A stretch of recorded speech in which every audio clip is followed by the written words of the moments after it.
Hello and welcome, rookie card collecting friends. Victor, the rookie card specialist, coming at you today with a little bit more of a laid back video. I like to do these from time to time because I do know that the topic of the rookie card can be a little overwhelming at times. That's how come I've kind of stepped back from doing those every single week. But the one video that I do a week, shout out to those who can do more than one video a week. Some of you do 2 or 3 videos a week.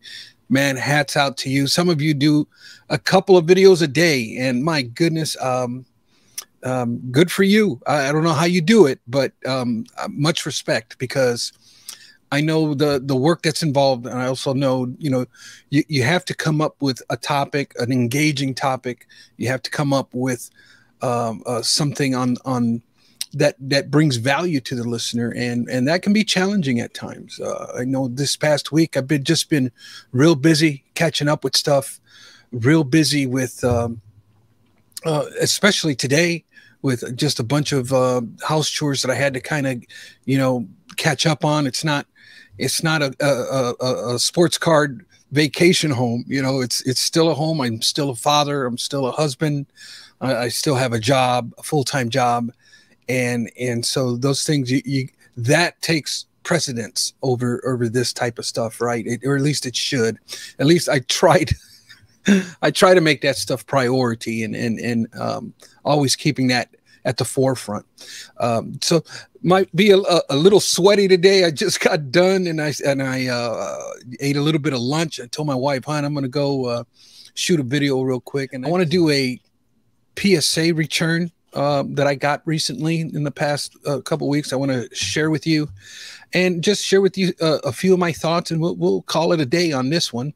I did have an opportunity to go to a Railcats game, which is a ballpark that's actually less than 30 minutes away from my house. It's actually the Gary South Shore Railcats, located in Gary, Indiana. And I was able to go last Friday, August 25th. I was able to go to a game with a large group of us, about 30 or 40 of us from my church, and we ended up going. We had a fabulous time.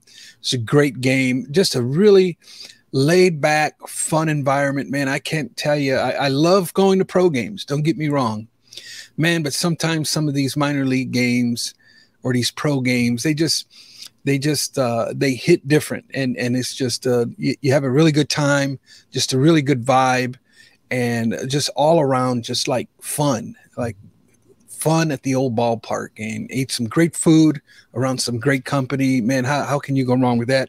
The Gary South Shore Railcats are they're an American association.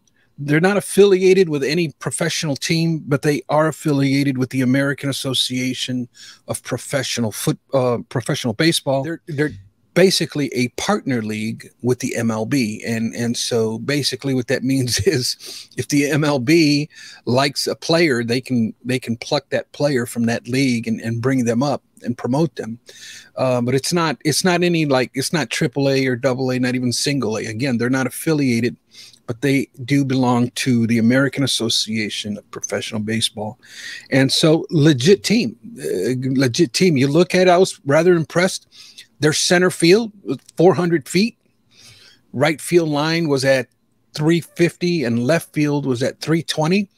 So, I mean, even their ballpark, the sizes, and they did everything just like the major leagues. They have pitch clocks. The game went into extra innings. They started a man at second. So it was ran like a pro game in every aspect. And so really, I was really excited. The Gary South Shore Railcats they were it was a good game. It was a good pitched game. It was like 1-0 until the bottom of the 9th. Then they ended up tying up, and then they went to extra innings, but they ended up losing in extra innings. But I really enjoyed it. I picked up this hat because I liked, I represent the Railcats. It's from the region here. Again, 30 minutes from my house. But look at the logo here for this. It's RC. Come on, people. How do you not appreciate this hat? This hat just had my name written all over it, right? So picked up a hat. Wanted to pick up like a hoodie, but it was like $80 and it was like 95 degrees outside. So I was like, I think I'm going to pass on the hoodie, but I'll get the hat. Other than that, guys, I've been really spending a lot of time rummaging through some of these collections. If you recall, I did purchase a collection just prior to going to the National. And then at the National, I bought a bunch of stuff that was basically for my eBay store, basically for flipping purposes, right? So I've been filtering through that stuff and really shipping and listing and listing and shipping. That's kind of been it this week. I ran a promotion in my store and the cards have been flying out of my store, and I've actually had a hard time keeping up with all the shipping. And I said, man, thank goodness my promotion is only for 1 week, and then I'll catch my breath here, because I've been having to stay on top of the store. Again, rummaging through these collections, having a fun time with that. And I really found that I really needed to develop a process. My process for rummaging through collections was kind of weak. And so I started talking to other people who kind of do the same thing. Shout out to the Facebook group for 1 Million Cubs Project. They have a fantastic Facebook group, and you get on there, ask questions, and there's just a really healthy community there, to where if you want to do this sort of thing, you can always go to that group and ask questions, and people will typically give you really good advice and share with you how they do it. And it's just a great resource, and just really thankful for that Facebook group. But I've really, developed the process as I'm going through this stuff. And it's kind of channel it. So I'm just going to stop there. But if you do want me to maybe talk about this type of stuff, this type of content about eBay store and how I do it and how I rummage through collections and what I'm looking for, drop me a comment down below. It might be a content that I'll do maybe once a month or so. So let me know if that's something that interests you. Moving on, let's go into the PSA return that I have. Hold on, let me flip this camera around. Okay, guys, so I'm still trying to learn a best way to do this type of thing. I don't have an actual setup. This is kind of a makeshift setup here that I'm doing at my desk, that some of you guys out there have some really nice mats and well lit, and you guys have a really fancy layout. I will get there eventually. But I wanted to share with you this PSA return. It's a small return. The stack to the right-hand side is basically part of the return that is up for sale. I've currently listed these into my eBay store. If you see something here that you do like, please let me know, and we can work something out. The stack in the middle is stuff that I'm going to pick up for the PC. And this card to the left-hand side is a card that I purchased from Topps Now. I'll be sharing that with you. So typically, my logic behind doing this kind of thing is to add cards to the PC. The cards that, the way I like to do it is, I like to have part of the submission be for PC and part of it be to resell. And my logic in that is that the cards that I resell help fund the cards that I'm keeping in the PC. Therefore, I'm going to have either a profit or a break-even margin as far as the cards I'm going to keep. So that's kind of like my system of trying to keep this hobby sustainable so I can continue. I don't do very large submissions. It's typically between 10 and maybe 25 cards that I do. But I like to do one every month, and that's kind of just the rotation that I like to keep. Now that the prices have come down some, I will once again start kind of a monthly submission of some sort. I also have decided to go ahead and pick up the subscription to PSA, and I am in charge of my submissions going forward. It is something that I like to be in control, and when things are out of control, I think it's just better off for me to do it myself. If I don't like how it's being done, then do it your doggone self, right? So that's kind of the logic behind what I'm doing. And so let's get into it. So I'm going to start with the worst one of the bunch, and that is this 2022 Museum Collection Julio Rodriguez base set rookie. And because it's a base set rookie, it is a true rookie, right? That's kind of the logic that I like to use, that I prefer. This card is really, it's a really nice looking card. I just, you know, the 8.5, it is what it is. There may be something down here in the back with these two corners in the bottom is my only, is my logical guess. Maybe I didn't see it when I sent it off, but I don't like looking for excuses. You know what? It is what it is, and we'll take it from there. Next up is another Julio Rodriguez out of the 2022 Topps Heritage, and this came back in a PSA 9. Julio is one of these ball players.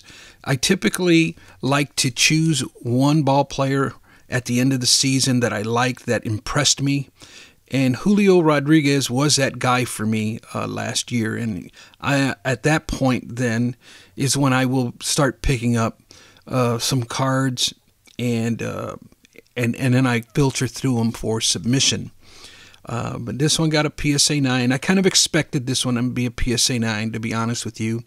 I kind of knew going in that the left and right centering was right at the borderline, right where they're okay with it, but maybe not. So this is a great card, 2022 Stadium Club, Julio Rodriguez. This one's just a tough card because there's just a lot of black in there. PSA 9 also, which I'm okay with PSA 9s, to be honest with you. They don't really bother me that much, but again, for the purposes of being a self-sustaining hobby, I will sell those to replenish the money from the cards that I do want to keep. Here's a Ronald Acuna Jr. 2017 Bowman Prospects. This one got a Gem Mint 10. Not a rookie card, right? Despite what we want to think, despite what our opinions are, the rules say, the Players Association says, that a rookie card must be licensed by both the league and the Players Association. These Bowman Prospects are only licensed by the league and not the PA. Therefore, when this card was made, Acuna was not part of a major league roster, and he has to be part of a major league roster in order to have rookie cards of him. This also denoted that he was not part of the union organization. So therefore, if he's not part of the union organization, he is not on a 25-man roster. This technically, legally, is not a rookie card, but still a fantastic card to own, right? I'm not taking anything away from that. Still a great card, an early card of Acuna Jr., and nothing wrong with owning one. But let's call it what it is and not what we want it to be, right? All right. I know I'm supposed to be chill mode. Here's a 2010 Topps Ken Griffey Jr. This is, I sent some of these in because I was thinking about doing the last Topps card for the set registry for the last Topps card, which was actually started by Mike Moynihan. But I'm a big fan of the last card of a certain player. It's something kind of cool to me that just kind of goes along with the rookie card, right? The rookie card being the first card, and then the last card being this 2010 Topps Ken Griffey Jr. And I don't know. I'm still on the fence with whether I'm going to start the set registry or not. I purchased some cards, and I sent some off to submission, obviously, but I don't know if I'm going to continue pursuing the set registry. We'll see. Here's another one out of the last card, Topps set registry, and that is David Ortiz out of the 2017 Topps. I thought this one was going to get a 10, but these are hard to get a 10 on for some reason. Obviously, there now you see left to right in the back is off. But kind of a great card of David Ortiz. This is 2020 Topps Heritage Chrome Bo Bichette rookie card. These are serial numbered to 999. You know, I crack up because it seems like, you know, if a card isn't like less than 50, you know, it's like garbage. And I don't know. I grew up in the 90s, man. Our serial numbering was like at 5 digits or 6 digits. You know, it's like number 43 out of 100,000, and and then we had, you know, in the early 2000s, it's like most rookie cards were serial numbered to like, you know, 3,999, the majority of them. And it seems like those numbers are like frowned upon. I don't know. It's like, who cares about a serial numbered rookie card numbered to 4,000? You know, it's like, okay, well, I mean, back in my day. But these are serial numbered to 999, which is probably not acceptable for many, but for me it is. I enjoy them. And here is a 2022 Topps Holiday of Julio Rodriguez, also in a PSA 9. Great looking card there. All right. Fix my man back here. All right. I'm going to show you now this one, which is the my man Christopher Morel out of the Topps Now, who ended up hitting a 3-run walk-off home run in the series against the Chicago White Sox, which is ultra sweet, right? To always beat the rival White Sox. It was they were losing bottom of the 9th with 2 out, 2 men on, and my man here hits a 3-run walk-off home run. And I just, Topps Now offered this image, and I just absolutely fell in love with it. Number one, I watched the game, right? So therefore, the game means something to me, right? Because I actually watched it, and that's a lesson for another day. But I experienced the game, and then to see the card just really adds to the nostalgia of it all. The guy absolutely lost it. He was so absolutely happy, as you can see here in the card. He's literally, it looks like he's floating on air. They captured this image with him kind of in the air, and he was just really, really excited about his achievement. And I just love that W in the background, part of the Cubs logo over here to the right-hand side. You can see the ivy, the basket. Just, man, the photography on it is just absolutely wonderful. And to do it against our rival was just, you know, there's big rivalry around here. And just going to work the next morning, it was the talk of our morning job briefing, right? So a lot of fun with that card. Love the concept of Topps Now.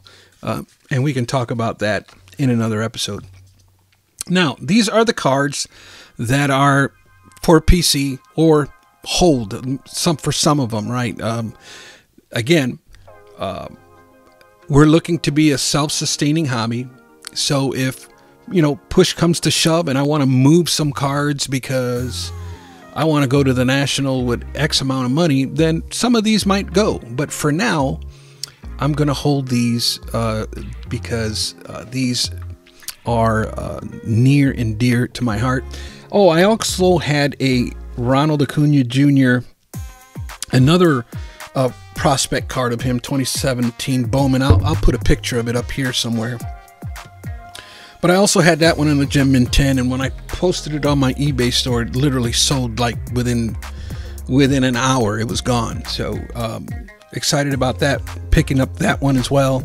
But let's get into these. Let's start with my obligatory Michael Jordan submission. Gotta send in a Jordan card. This is out of the 1993 Hoops Supreme Court. Basically one of the early insert cards of Michael Jordan. I'm paying attention to Michael Jordan insert cards, the ones that you know, When they first came out, this was right around the time, 91, 92, 93, is when insert cards were starting to gain a lot of momentum in the hobby. And come 1994, they just like took over the hobby. But these early Michael Jordan inserts are something that I've always got my eye on. This card was part of a collection that I purchased, and I thought it was in really nice shape, especially with all the black around here. And I thought it had a chance, and I thought, you know, hey, if it gets a 9, that's fantastic, and that's what it definitely came back at. So I'm extremely happy to add this one to the PC. That one will definitely not be for sale. Next up is the Julio Rodriguez 2022 Topps Japan Edition. Ended up purchasing this one on eBay. I thought it looked really nice shape, and really excited to get a Gem Mint 10 on this one. I like the I don't know what the pop reports are for these Japanese edition. I probably should have looked at it. I might look it up and leave it up somewhere around here if it's available, but was really excited to add that one to the PC. This is a very special card for me as well, only because, right, the nostalgia behind it all. I followed Cal Ripken Jr. when he was pursuing the record, and I watched the game when he actually broke it. I actually watched the games that were before, during, and after. But this was that special night in 1995 when he ended up breaking the record. Right, it was on September 6th, 1995. Wow, almost the anniversary there. But September 6th, 1995 is when he broke the record. And this card was made by Topps the following year, Series 1, as a tribute card. And this card has always been extra special to me. I've always wanted this card. And I wanted it in a 10 and ended up getting it in a 10. So really excited about that one, man. That one's definitely will not be going anywhere. Next up is the 2010 Topps Ken Griffey Jr. This one came back in a 10. Just a fabulous card. Again, the last Topps card created by Topps in the playing days of Ken Griffey Jr. 2010 was the last year that Griffey played. And we ended up getting a dime on that one. So cool. Mariano Rivera. This card is another one that is in the last Topps card for the set registry. And this one came back a Gem Mint 10. Very excited about this one. A lot of sponsorships back there, right, with the Gatorade and Pepsi. But another thing that I love about this set registry, the concept, is that you can see all of the stats, the career stats of the player. Makes it a little bit more special, right? Kind of cool when you can see the career stats. And really glad to get this one back in a Gem Mint 10. Next up is basically a simple promo card of 1998 Collector's Edge Peyton Manning. This was released his rookie year when he was coming into the league. And I was looking at this thing, and I didn't even know the value of it. I didn't even bother looking it up. But what caught my attention was the condition that it was in. It was in a really crusty, dusty top loader. The top loader looked like it was 40 years old. And I ended up taking it out to kind of re-sleeve it and top load it. And when I took it out of the top loader and took it out of the sleeve, I just could not believe the condition that this card was in. I was like, man, this thing really looks sharp. So I went ahead and wiped it down. Be careful now. I wiped it down and I said, you know what? I'm going to submit this card. Really nice looking card. There is no card number to these because it is a promo card. A promo card is not an official true rookie card, right? It is a rookie year card. And just a fabulous card, Peyton Manning. And the last card in the submission is this beautiful 1994 Finest Rack Pack of Grant Hill. I don't even know if you can see it with all that glare and stuff in the background there, but this is an absolutely wonderful card. And really glad to get a dime on this one. This is an insert card, right? Or this was, I believe, a redemption card. This does not qualify for a true rookie card designation either. It is an insert card, meaning that it is a rookie year card. It's a card that was released during the player's rookie year and does not come from a base set. Therefore, is not a rookie card. But it's still a very desirable card. It's still a very cool card to collect. But at the end of the day, I'm going to call it what it is and not what I want it to be. And so that's kind of what I do here. I kind of take the cards and I filter them through the rookie card guidelines and best practices.